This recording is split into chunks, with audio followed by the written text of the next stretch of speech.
Hey everyone, my name is Ashley Kang, the founder and lead content creator for Horizon Esports.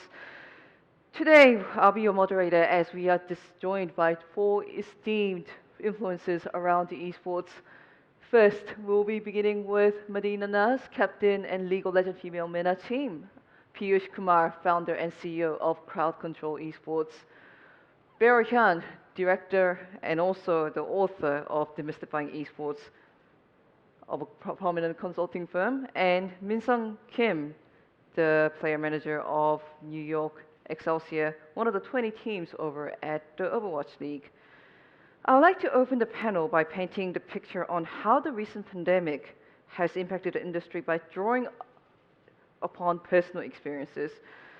Peeyush, I would actually like to start with you because I believe you are based in India. How has the COVID-19 changed your experience around leading and running this consulting firm over at the esports industry? So, Ashley, first of all, thank you so much for inviting me and having me here.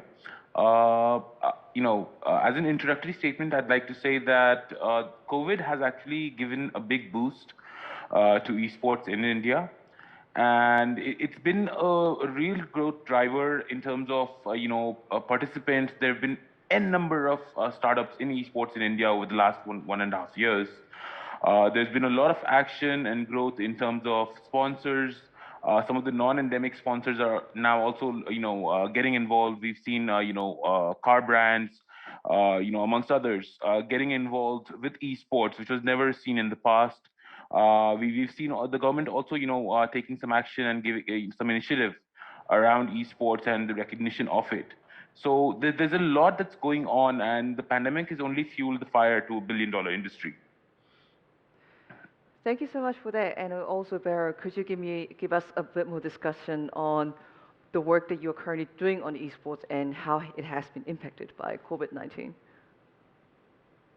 Yeah, again, great to be here. I'm based in Tokyo, and I think a lot of the stuff happening around the world is kind of similar. But on my side of the point of view, so working as an esports business consultant, we help our clients in terms of, for clients, for example, who has nothing to do with esports or gaming to enter this market. And I think, because since the pandemic happened, actually, I think there were some positive effects out of that as well, because pre-COVID, it was very local clients based heavily in Japan, and especially like where I'm based in Tokyo. But since since the pandemic, I just think it really became borderless. So our client base has really increased, like from localized clients, but also overseas clients.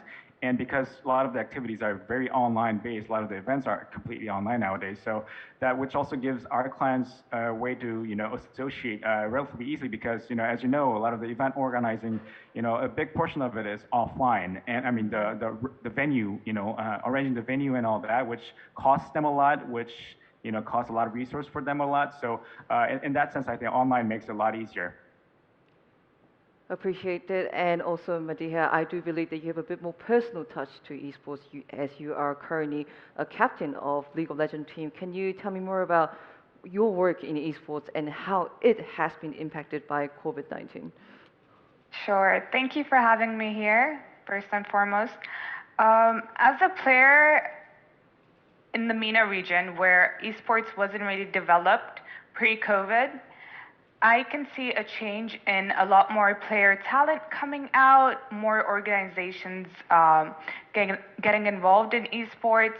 Now, I wouldn't thank COVID for that, but I can definitely agree with Peeyush with agreeing to the fact that it definitely boosted esports in the region. And Minseong, you are currently a team manager for NYXL. Is your experience being quite similar to Madiha as you work quite closely with a team and various players?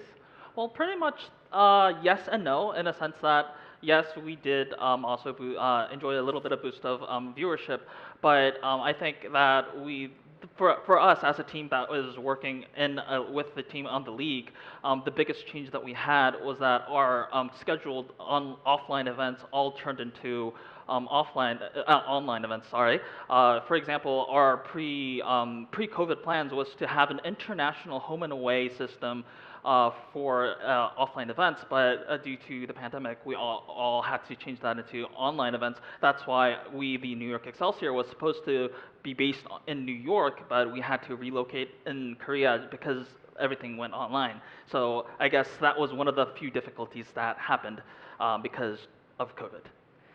It's true that COVID-19 has given us a lot of opportunity, but a lot of the challenges in this industry. So Minseong, given that you have posed us a really interesting topic, I really want to further on the question, how did you also try to overcome these current challenges that you are describing at the moment? Well, again, I'm just talking about my personal view on it because I am only a part of the entire esports industry because I'm part of a team that is also part of the bigger esports ecosystem.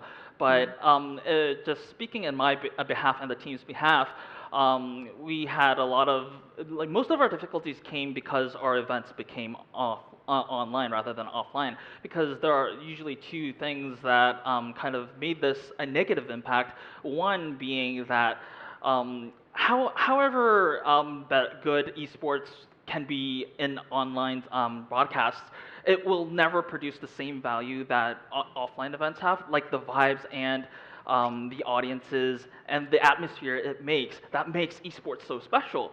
So the I guess diminished value. I mean, having esports online itself is a grace in itself because it's still there. It exists. It survives.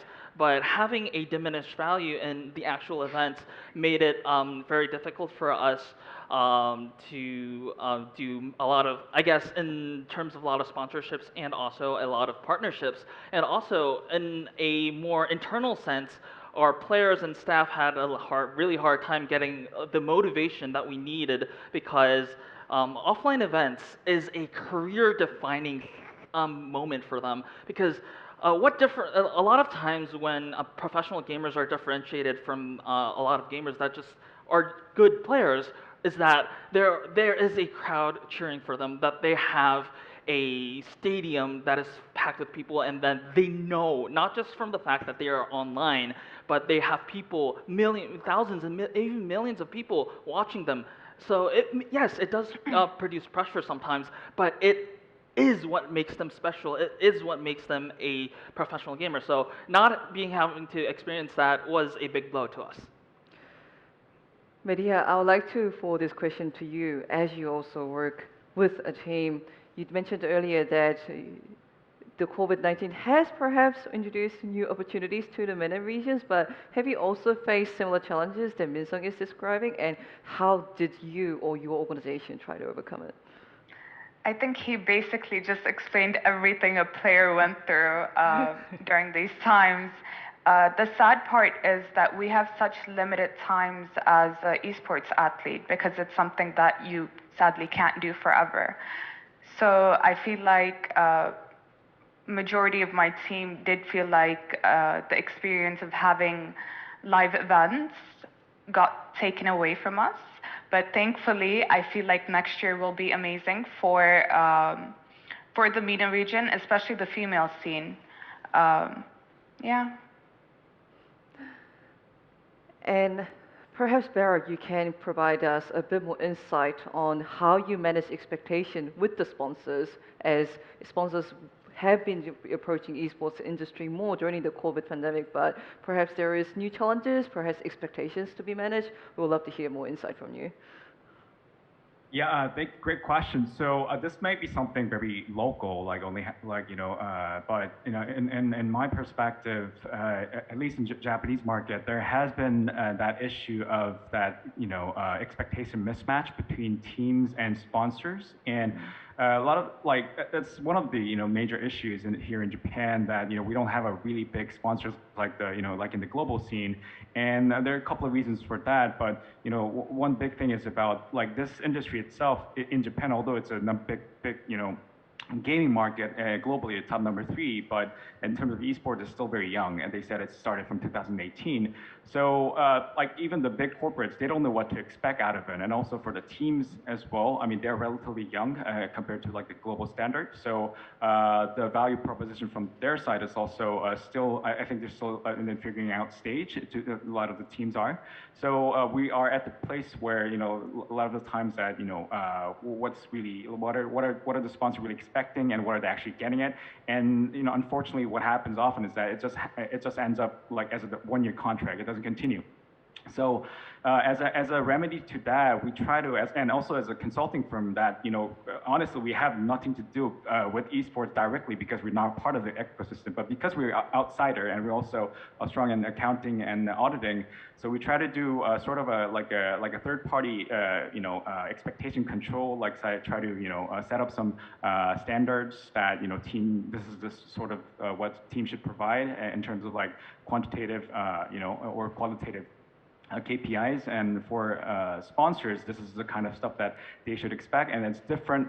This market is different from, say, another, you know, the big markets like in China or Korea or like United States, where the market is way more advanced. So the expectation should be a little different. So setting that, you know, starting point is somewhat has been very, I think, very important in our case. And I would also like to forward this question to Peeyush. Peeyush, did you also had to realize that there was some expectation management coming into COVID-19 era, and what are some of your personal innovations that you have gone through in order to manage this? Okay. So, you know, I'll take that question in 2 parts. The first part about the challenges and the expectation mismatch, right? So in terms of the expectation mismatch, I think, you know, especially in the Indian market, a lot of sponsors are new. They don't know what they're signing up for, right? They're not really sure what are the results they're going to achieve out of this sponsorship model. What is the model they want to take? Is it going to be a relationship model? Is it going to be a transactional model? So there's a lot of doubts and questions in the minds of the sponsors. And because of that, you know, the kind of model that they're willing to go for is not really a fit, because, you know, esports, right, our fans, our communities are very loyal. So we're very different from your traditional audience. So the kind of approach that sponsors take to this sort of audience has to be different as well. You know, it's not a one size fits all. So you have to customize it for your specific audience. So I think that is one of the major reasons for the expectation mismatch. As a tournament organizer, I think, you know, one of the challenges, you know, that the pandemic has brought about for us, while it makes organizing tournaments much easier in the sense of the infrastructure because everything is online, it also presents one of the biggest challenges, which is, you know, hacking or cheating. You know, I think that's one of the elephants in the room which we forgot to address, and, you know, I would definitely like to, you know, also point that out as a challenge. As we've been focusing quite heavily on the subject of sponsors, I would specifically like to forward this question to Peeyush and Baro. Has there been any kind of shift in type of sponsorships that you are experiencing at the moment? I'll start with Peeyush, if that is okay. Sure. So yes, absolutely, there's been a shift. You know, as I mentioned during my opening statement, you know, a lot of non-endemic brands are also looking to get involved. They also want to share the pie.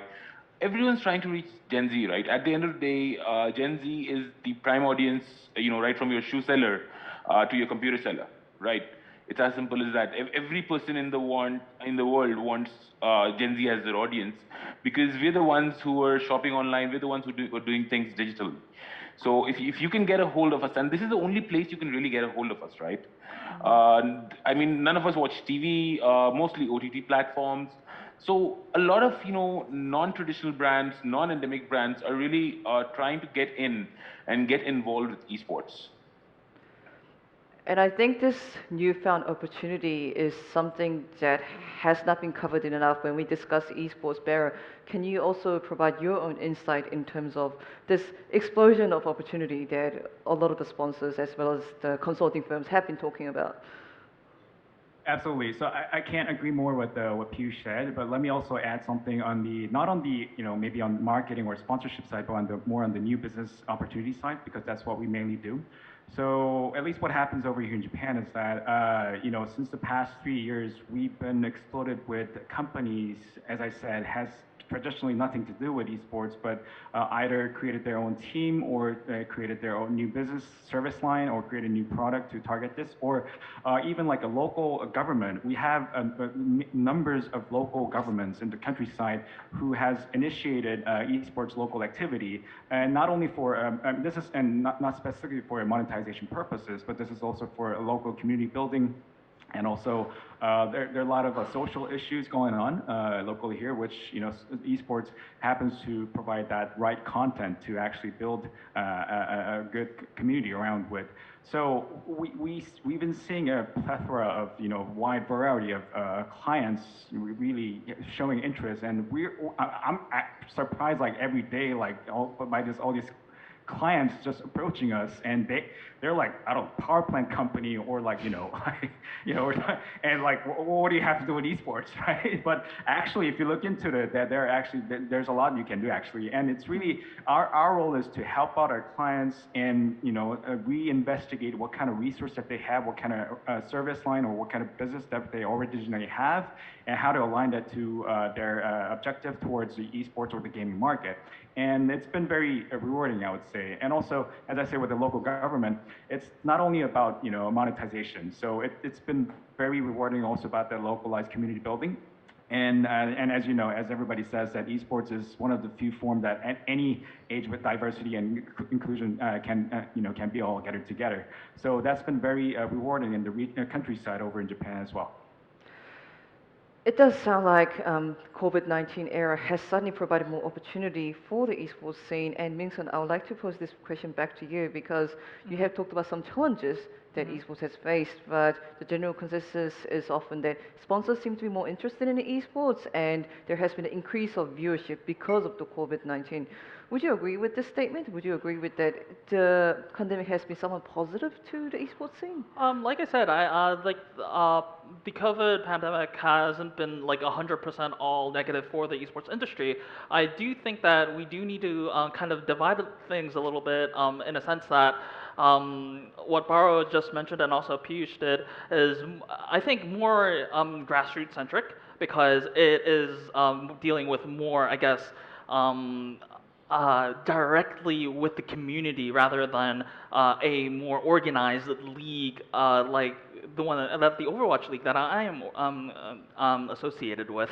So I think in a sense that like I guess more investments and a lot of more people, which is basically the foundation for grassroots esports, which builds onto esports, is a positive thing because it's on the rise. And there's renown and also increased interest in it, so that's a good thing. But I do also have to point out that in a, I guess, a more organized, I wouldn't want to say premier or bigger, but in a, I guess, at least more established leagues right now, because they're talking about immediate value rather than future value. So like I mentioned before, the events going online rather than offline are diminishing the value of whatever franchise or whatever events that these leagues, like not just Overwatch, and like in my teams, like for League of Legends that had to recently relocate their World's Finals from China to Europe, or maybe even the Call of Duty League that would have had a much bigger online LAN presence. So these offline events, for me, at least in my or the team's standpoint, are the value that they give is irreplaceable. And although like online events do give value to sponsors and other interested parties, there are things that only online offline events can do and the community that they produce. So I guess like rephrasing what I said, like there are both positive effects and negative effects of COVID, like even in the same category as sponsors. So I think maybe there needs to be I guess a more segmented approach to that. Madiha, I also want to forward this question to you. What are some of the efforts that your team personally have been doing or efforts that you see around you in your scene, so the audience stay more connected, that we still feel the esports is a bit more grassroots, even though a lot of the events have gone into an online format compared to the previously offline format? I'm gonna dedicate this question to the female scene because I feel like it's been COVID-19, sad to say, but has been really positive for the female scene. And the fact that my organization, Galaxy Racer Esports, is one of the only of its kind to support the female League of Legends scene so much. We had 3 teams. Basically, what they did is they made so many online tournaments, and we discovered that the female scene is much bigger than people thought it was. Sorry, I'm getting a little distracted. So basically, Galaxy Racer Esports has helped the female scene during these times a lot. One more question that I'd love to raise. So, yes, esports has brought more opportunities. Yes, esports, by statistically, has brought more viewership to the scene. But is there any concern that once the pandemic is over, we might actually see a decrease in esports participation as people like to go out more, so to speak? I'll start with Baro. What do you think about this statement? That's a great question. I don't know if I'm afraid of it, but I mean, that's just a natural, right? I mean, that's just a natural, I think flow. And, I'll be happy to go outside and have fun and kick some balls and all that, But does that mean that we're going to have a significant, decrease in the esports population as a whole? I don't think so, because I think we're also talking about like a different demographics.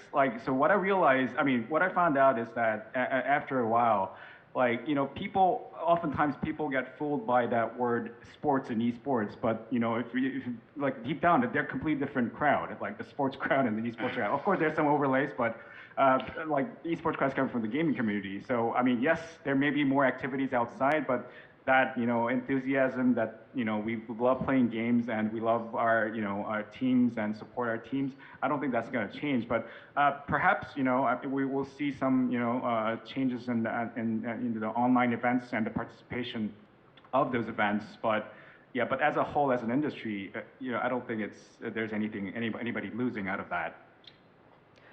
Peeyush, could you add to what Baro has just said in any way, given that you guys also deal heavily with the industry overall? Sure. So, I think it's definitely not going to change or go down, if that is your question, right? Because, the growth is not just fueled by the pandemic in India's case, right? In India, the mobile gaming market is exploding enormously, okay? And there are multiple factors or contributors to that. The first of them being the internet penetration. So over the last couple of years, we've got 4G and now very soon 5G as well. But with 4G in every kid's hands these days, right? Gaming becomes so much more accessible. Esports becomes so much more accessible.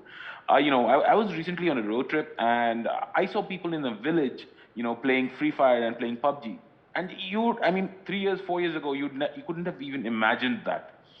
So, in a simple statement, esports is here to stay. It's not going anywhere. What would you add to that, Minseong, as a person, again, who works so closely to a league, a team? Well, I think it's definitely up to us. I think what Baro and Peeyush said are all valid points, and I think, to be honest, in my perspective, I think it's really up to us because, like everyone mentioned, COVID did bring us a little bit more viewership because it's a replacement of other forms of entertainment that could not have been that people could not have enjoyed during the pandemic. So we have these new influx, but it's up to us to provide them with the value and convince them to stay. I'm keep talking about the value because people spend their time on these spend their times watching esports, watching their players stream, watching their favorite players or teams stream, and so this is all adding up to value. So this is why I think even though after the pandemic, online events should still be there because grassroots events are in communities are the basics of what needs to, or are the building stones of what builds established esports leagues. But at the same time, also there needs to be a good harmony, and that means offline events has to come back and be on a significant level because sometimes sometimes because even in the traditional sports, there's far more many people that watch, like for example, the English Premier League on TV rather than in like in the stadium. But why are people? If you look at why people are actually watching the stadium, because they want to be like because the games provide, the stadiums provide, the atmosphere provides the value that makes you want to be in that venue. But the only reason you're seeing it online is because you can't be there, but you want to be there. So I think I think it works the same way for esports as well. Offline events provide the value or the temptation for you to, for like awesome offline events in an awesome venue, which makes it irreplaceable. So people want to watch this so bad that they are willing to even use their time online to watch these events, which in turn leads to their interest. Like, I mean, it works like in both ways.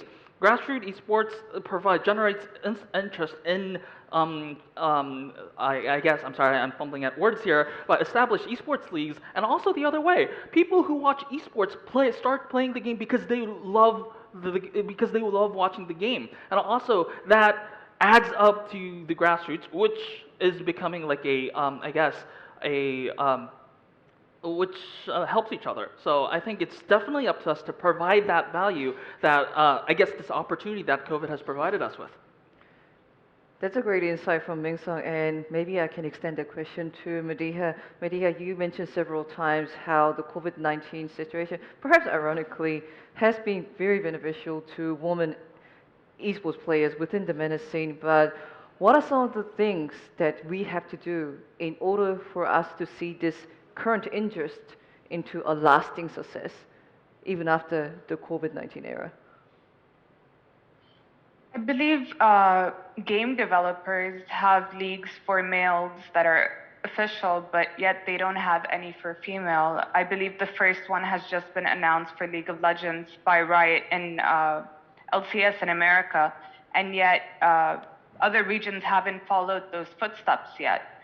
I feel like for it to be a lasting effect, there needs to be more organizations hosting tournaments. There needs to be more organizations picking up female teams, nurturing the talent that they get. Basically, that path would be really beneficial for both parties. I believe that we have painted some really good picture on the challenges and the innovations and how we overcame those challenges throughout this talk. And I'm gonna end this session before we go into the Q&A session with one final question. So during COVID-19, we learned many new things. So when the offline events come back, when the COVID-19 era is over, when we once again can hold esports tournaments on a huge stadiums, it will still look different. The industry will still look different with our learnings. Starting with Baro, what do you see that esports world look like after COVID-19, but we keep those learnings? Yeah, so great question. So I think this has to do with what Minseong, lined out very nicely. So in my opinion, I think after COVID, when everything settles down, still I think the event scene, the esports scene will go hybrid. So we're going to have offline, but also online activities going on. And one big thing that right after the COVID was that most of the major traditional professional sports teams or leagues has adopted esports in one form or another, pretty much everywhere. And would they abandon that after COVID is over? No, I don't think so. And that's just another channel for them to engage with new fans or acquire new fans.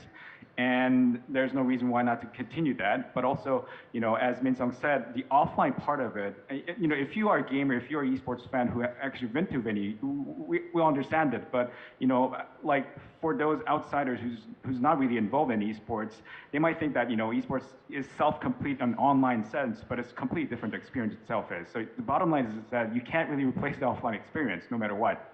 So that I think is still going to continue, just like live events, live rock events, or that you can't really replace with online.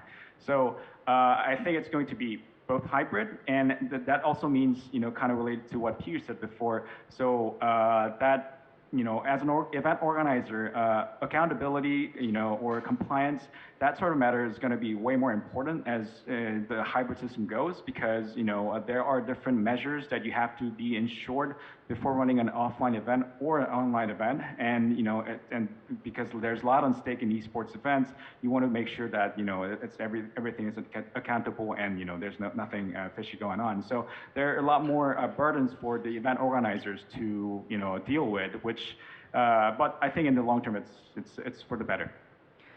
How about you, Peeyush? What would this new brave world will look like? And Baro just talked about some registrations, organizations, but what are some of the things that the industry can do, in your opinion, to make the post-COVID-19 era even better?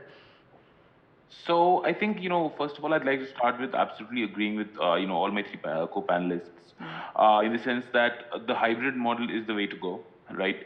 The TOs and the grassroots level will generate the player base or in the viewer base, while I think the professional esports would generate the sort of hype around it, right?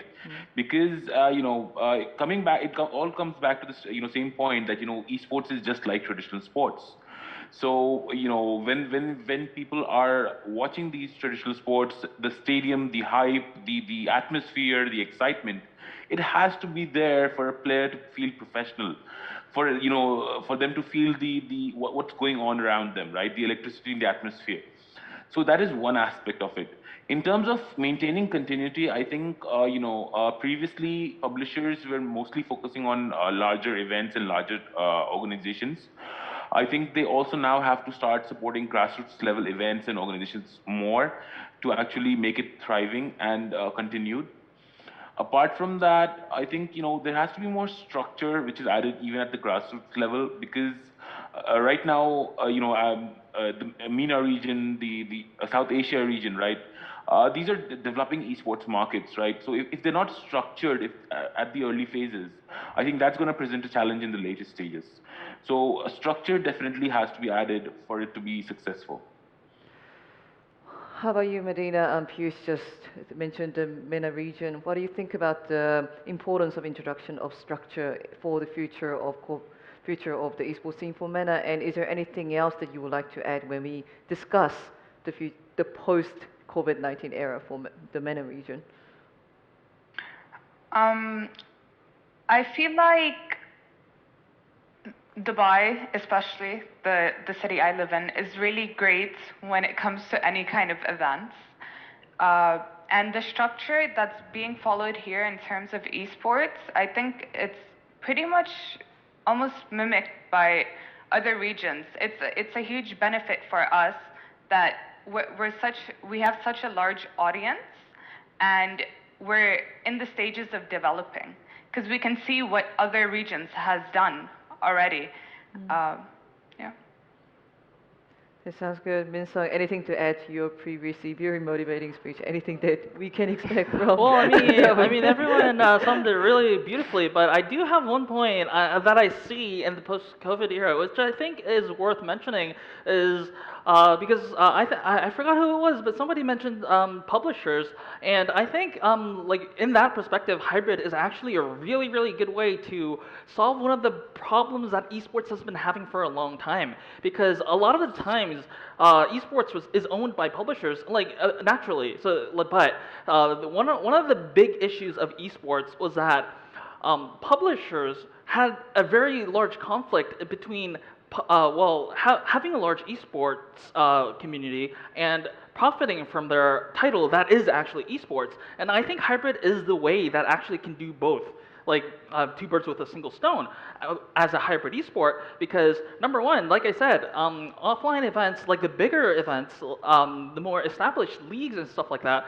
can make esports a bigger, a bigger and more established than it already is. While at the same time, publishers don't have to have to worry about profiting from their own game, because grassroots grassroots esports, because since the online transition can have such a large reach to all like players and people, audiences all around the world, that it will in the end generate a lot of more interest and more playtime, more player hours for that game. So I think if navigated really correctly and well, I think going hybrid, like having a good harmony of offline events and online events, mostly an addition of more online events because of the influences of COVID. I think that publishers may actually solve a problem that have been haunting them for a very long time. Thank you so much for the insight and also for the rest of the panelists as we gained access to various facets of esports industry. I think this is a really good time to go into the Q&A session and maybe take some questions from the viewers. Actually, we seem to have a few questions from the participants already. Number one, I'm just going to read out from the panel. The importance of mental management has been highlighted as we met COVID-19. I would like to hear about how esports teams and athletes are managing their mental health corresponding to the current pandemic has been the first question from one of the viewers. Maybe this is a question for either Madiha, for Minseong, if any of you guys would like to pick it up. Well, I guess I will. All right, so I'm sorry. I'll give you a chance to speak, Medina. I'm sorry for taking all your time, but well, yeah. I mean, COVID-19 and like also the mental management and the challenges that it has implemented is uncharted territory for us too. So it was really hard for us to find a right answer. It still is, but I think that in my perspective as a team manager that lives with the players, I think keeping in contact with them and having them try to at least be in partial link with the community that supports them. Like for example, even if it's offline, I try my best to have them engage with the fans because, like I said, although it can't 100% replace offline interactions, but however, it still gives them like a sense of stability, a little bit of stability in a sense that, oh, there are still people that support me on what I do. So I'm a professional. Like I'm not just a gamer who's a little bit good at gaming that plays games in like a room with well 7 other gamers that play games all day, but rather a player that is loved by many. So that gives them a lot of I guess. A lot of stability. I'm afraid this is not enough, but as it currently stands, that's one of the things. That's the best I can do. And the second question from our participants is, oh, there you go. With the pandemic rush increase in esports participation, how big of an explosion in esports do you expect as the pandemic ends and the fans are able to return to live events? Maybe this links to our previous conversation of how the viewership might be impacted once the COVID-19 era is over. Maybe this is a question that Peeyush or Baro could help us answer, if that is okay. Go for it, Peeyush. Okay, this is just wrong. Okay, I guess I've been nominated. Yes.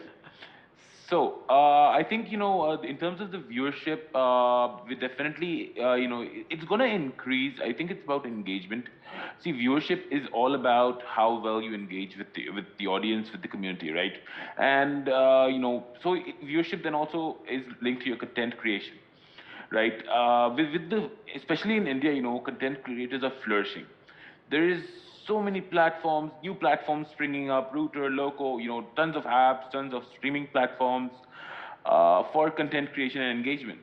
So once the pandemic ends, I think, the number of hours of content creation or things like that may vary, but I think the engagement will only go uphill or will only increase, right? And, especially with new content creators, seeing the success around them, I've seen people quitting jobs and becoming full-time content creators, and big jobs, so it's very impactful, people really just getting into that, viewer engagement mode and content creation mode. So in that sense, I think, even after the end of the pandemic, while even live esports events may see an increase in viewership, but otherwise also the viewership is only going to go up, is what I feel at least. Baro, if you want to add to that. No, I totally agree. And yeah, like, personally, I think this question was like $1 million question. I wish I know. And, once everything is over, I will have to face it that, esports will be facing with other entertainments that is, originally offline, and they've been waiting for this moment. So we'll have to see. We'll probably see, battling those scenes. But, I think what this alludes to what Peeyush mentioned it, but during the pandemic, if anything happened within esports, this probably means that there are more fans now with the specific esports teams, or it could be there are more players in certain games. And I think that's the, whether how many are going to actually come out in the offline event. I think that's going to be a really good test for their like fan loyalty after the long time. And perhaps the good way is maybe not immediately after the pandemic is over, because that's when every other form of entertainment will be doing something. But maybe wait for that moment, just one pause, and then do something right after that, because everybody will be tired of that little have that little taste of that the sweet taste of the actual other form of entertainment, but they'll go back to esports and go back to their teams and and the games and again. So that's my personal take. Thank you so much for that. And I guess that's the moment that we are all waiting for, return of offline events. We'll move on to the third question that we have gotten from the audience, and just reading off the Telegraph once again. Coronavirus has caused many Overwatch teams to go through breakup. How has New York NYXL overcome? Okay, just read it again. How has NYXL overcoming or enduring the crisis? Okay, So I guess that's a question for me.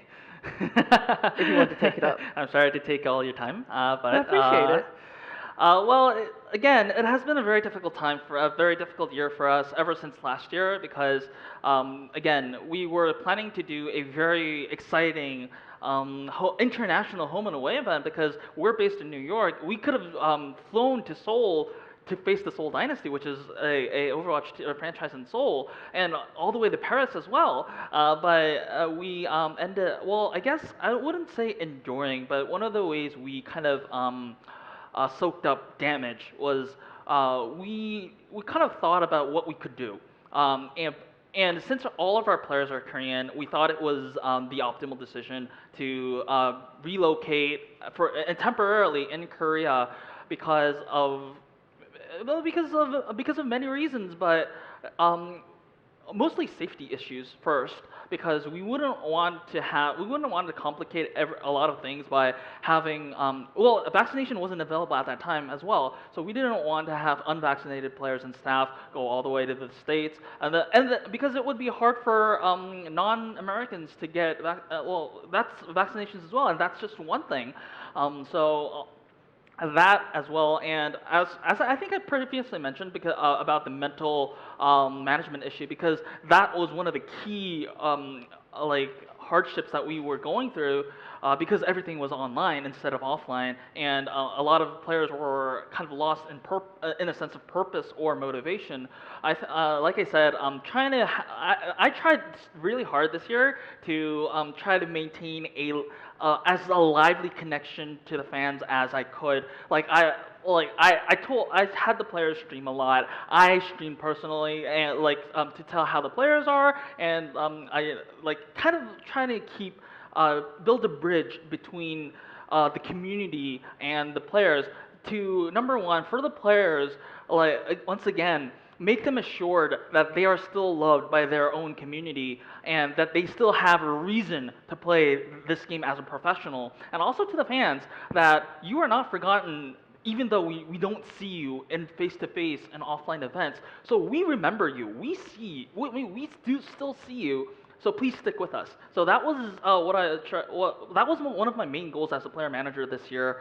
And well, it wasn't perfect, but I think it did help alleviate some of the, I guess, hardships or issues that we had as an Overwatch League team during this season.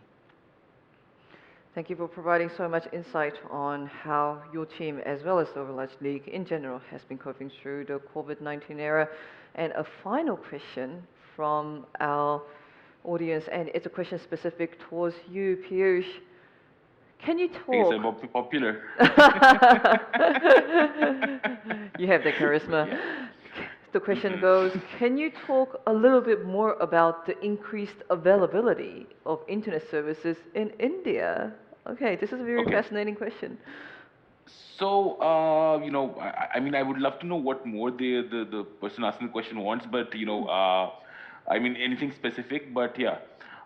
In terms of increased availability, since I think 2019-20, there's been immense penetration of 4G services in India, where 4G has reached to the remotest parts of the country, because of which I think millions and millions of people now have access to esports. Just to give you an example, PUBG, right, was banned in India last year.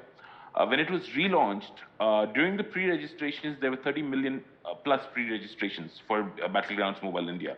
That gives you an idea of the community of BGMI in India, right? 30 million plus pre-registrations.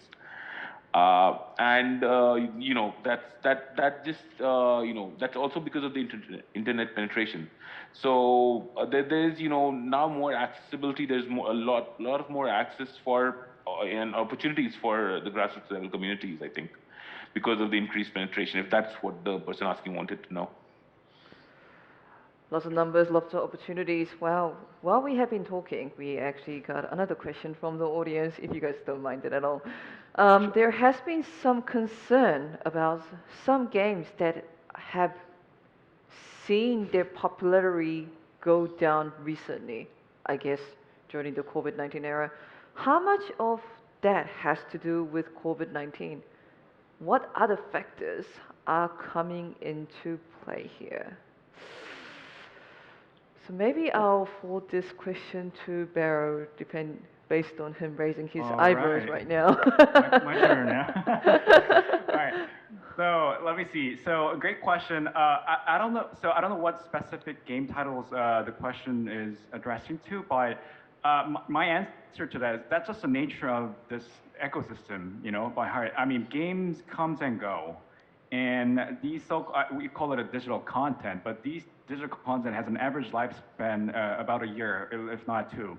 And they are battling, I wrote it in my book, excuse my language, but there are a shitload of games out there, many genres and many titles, and there are always new ones coming out with a new, new flashy feature whatsoever. And these are all very interesting games. And those that are very popular nowadays in esports, they are the ones who actually survive this ecosystem and been, playing it for a long time, like Overwatch or League of Legends. These has been a very, very, a steady sell, games that has been present in the industry. So that's why it's even more meaningful, because there are many games that comes on a day-to-day basis. And so it's really, this is the crucial part for the game publisher, I would say. They are on a very high risk, high return business, but if they got the formula right, yeah, people will play for long. And do we know the magic formula for that? I mean, some publishers do, and they happen to make it successful. Some publishers don't, and this is just part of the nature. And I don't know what specific games this question is asking about. Perhaps there was a game that has to do with COVID, or perhaps the event. I know that there wasn't a couple of events, online events that was there was some scandals behind. And perhaps that affected the playership of that. But bottom line is that that's just the nature of the video gaming scene. I mean, the gaming scene itself. A random follow-up question, if that is okay. There have been so many talks about the COVID-19 era actually increasing the viewership and increasing the engagement from the community. Would you agree with this statement with some hard numbers? Would it be what you are observing, Baro, at the moment? With viewership, you're saying? Yeah. Like Yeah, it seems to be a general consensus, but we haven't seen. Yeah, would you actually agree with the statement with some hard numbers? Absolutely, absolutely. So I'm afraid I don't have the hard numbers right on top of my head, but roughly the figure was that the Twitch viewership was increased. I mean, this is based on last year's data when the pandemic happened, about over like 20%. On a monthly basis. So from I think we had from March to April, or from April to May, we had like 20% up, and it was steady. So that's just with Twitch. And if you look into like YouTube, I think the trend was similar. So and there are other KPIs like like not only the viewership time, but also the enthusiasts who are more engaged with the super chat kind of form of actually paying their favorite fans. That also has been increased, and there are actually a lot of metrics out there. A lot of the data is provided by I think Newzoo, or even I think like the big media is like the New York Post. I think I saw an article about that as well. But yeah, there are actually hard numbers out there actually. Okay, the reason I guess I asked this question is, yes, we have seen a recent explosion in viewership in the esports, and maybe this is a question that maybe Baro or even Peeyush or anyone else can pick up.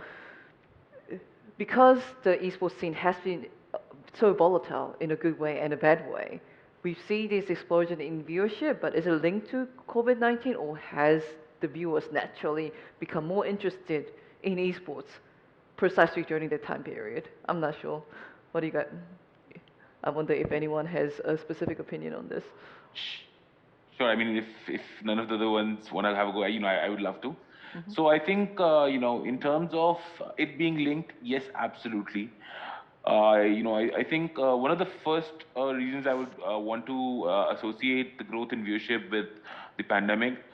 See, in India, the pandemic has triggered a lockdown. I think for a very long time now, people are working from home. The schools and colleges are online, so everything is from home.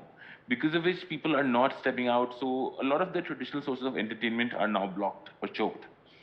Right from kids playing sports to people venturing out, traditional sports, all of that, right? So there's limited content for them to digest, which is fresh, first of all. Second, I think again, it's about gaming was like gaming is for kids earlier, right? Or esports is for kids. But when people now are slowly engaging with it more and more, I think the average age of the audience is going up. Again, I may not be entirely correct in saying this, but from what I understand, I think the population or the age group or the audience that is now consuming esports has actually gone up from pre-pandemic to post-pandemic, or during pandemic. I can't say post-pandemic yet, right? So I think that.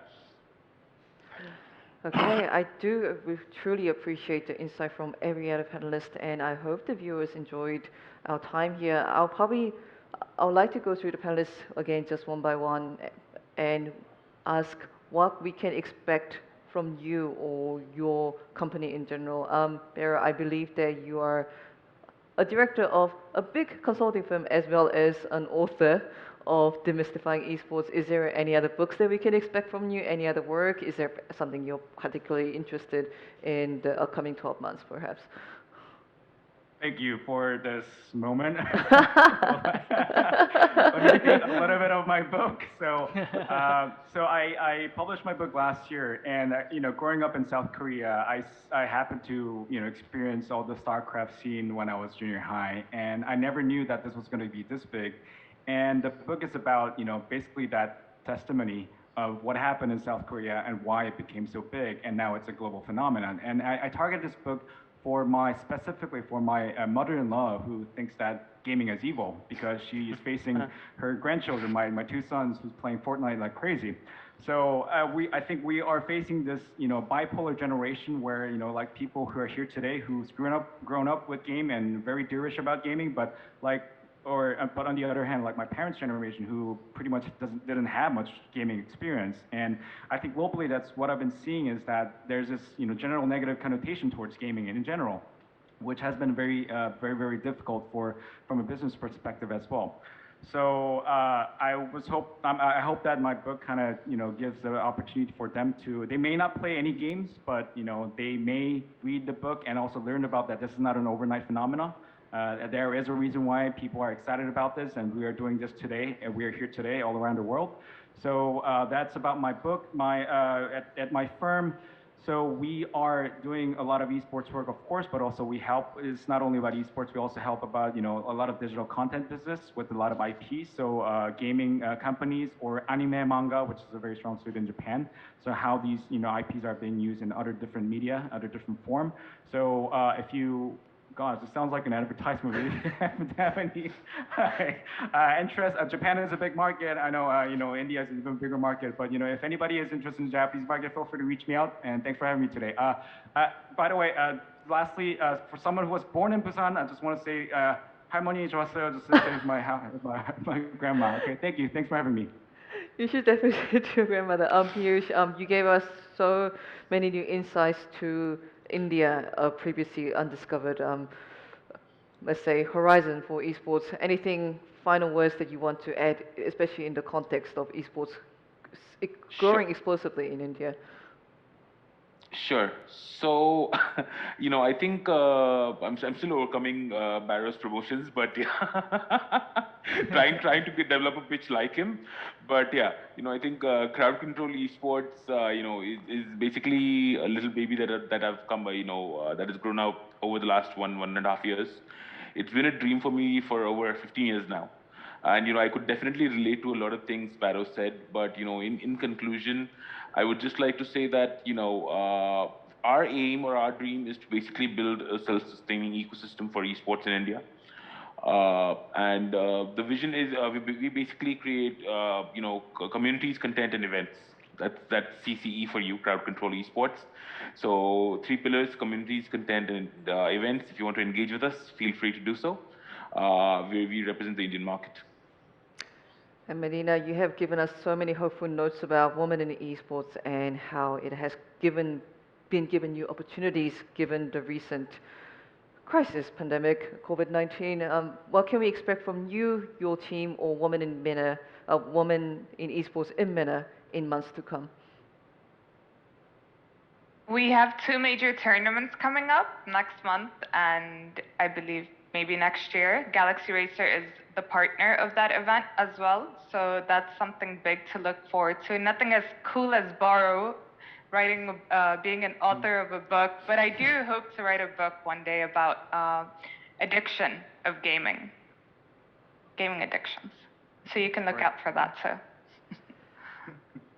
And I unfortunately have to close out this panel, and I have to speak, Vincent. I'm really sorry because we have run out of time hearing all those great answers from our panelists. But once again, thank you so much for your time. Really appreciate it, and I hope the viewers has got some grain of thought for what the future looks like given the COVID-19 for esports. Thank you so much for joining us, and best of luck for the future, everyone. Thank you. Bye-bye. Thank you so much. Thank you, everyone. Take care. Thank you, Thanks everyone. for having us. Cheers. Good day.